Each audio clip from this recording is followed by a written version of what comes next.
Oldin ota-bobolarimizni bitta xotini bo'lgan, 16 ta bolasi bo'lgan. Hozir 3 ta xotini bor, 2 ta bolasi bor. Buni ham bittasiga aliment to'lamay qochib yuribdi. Qizlar kamayib ketibdi. Meni dadam mahallani oqsoqoli.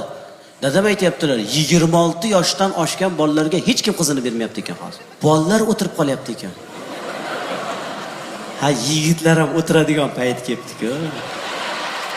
Qizlar esa, qizlar. Shetdamisizlar? Davrlaring keldi qizlar. Endi shoshilmanglar, xo'pmi qizlar?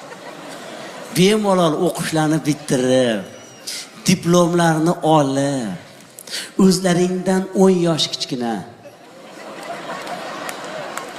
dadasi o'tmagan bolalarga tegib olasizlar, xo'pmi? Endi qizlarimizni davri keldi. Ayib o'zimizda, ha, o'g'il bo'lsin, o'g'il tug'masa meni kim boqadi, o'g'lim bo'lmasa ertaga bo'lmaydi, ertaga undan so'ng davom etish kerak, bo'lmasa ajrashaman, boshqasiga uylanaman. Mana ahvol.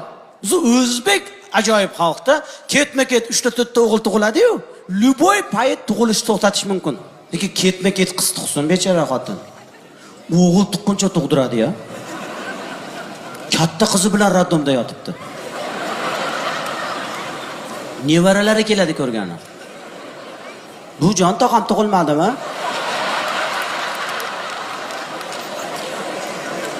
Kutib turaylik-chi, tog'aymi, xolaymi hali ko'ramiz-da.